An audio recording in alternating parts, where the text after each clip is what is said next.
हिमालय के घने वनों में कभी सफेद हाथियों की दो विशिष्ट प्रजातियां हुआ करती थीं, छद्दंत और उपोसत। छद्दंत हाथियों का रंग सफेद हुआ करता था और उनके 6 दांत होते थे। ऐसा पाली साहित्य में उल्लिखित है। छद्दंत हाथियों का राजा एक कंचन गुफा में निवास करता था। उसके मस्तक और पैर माणिक के समान लाल और चमकीले थे। उसकी 2 रानियां थीं, महासुभद्दा और चुल्लसुभद्दा। एक दिन गजराज और उसकी रानियां अपने दास-दासियों के साथ एक सरोवर में जलक्रीड़ा कर रहे थे। सरोवर के तट पर फूलों से लदा एक साल वृक्ष भी था। गजराज ने खेल खेल में ही साल वृक्ष की एक शाखा को अपनी सूंड से हिला डाला। संयोगवश वृक्ष के फूल और पराग महासुभद्दा को आच्छादित कर गए, किंतु वृक्ष की सूखी टहनियां और फूल चुल्लसुभद्दा के ऊपर गिरे।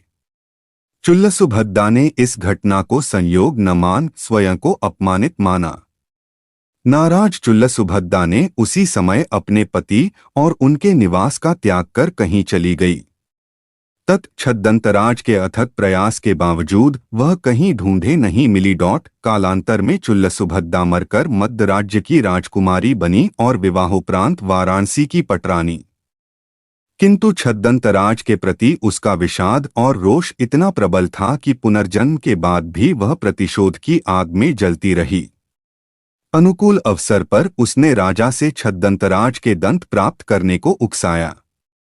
फलत राजा ने उक्त उद्देश्य से कुशल निषादों की एक टोली बनवाई, जिसका नेता सोनुत्तर को बनाया। 7 वर्ष 7 महीने और 7 दिनों के पश्चात सोनुत्तर छद्दंतराज के निवास स्थान पर पहुंचा।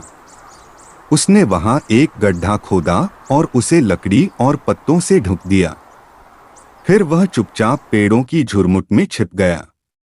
छद्दंतराज जब उस गड्ढे के करीब आया तो सोनुत्तर ने उस पर विषबुझा बाण चलाया।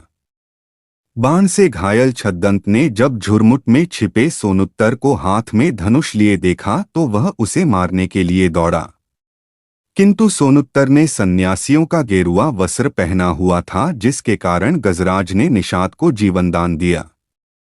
अपने प्राणों की भीख पाकर सोनुत्तर का हृदय परिवर्तन हुआ। भाव विह्वल सोनुत्तर ने छद्दंत को सारी बातें बताई कि क्यों वह उसके दांतों को प्राप्त करने के उद्देश्य से वहां आया था। चूंकि छद्दंत के मजबूत दांत सोनुत्तर नहीं काट सकता था, इसलिए छद्दंत ने मृत्यु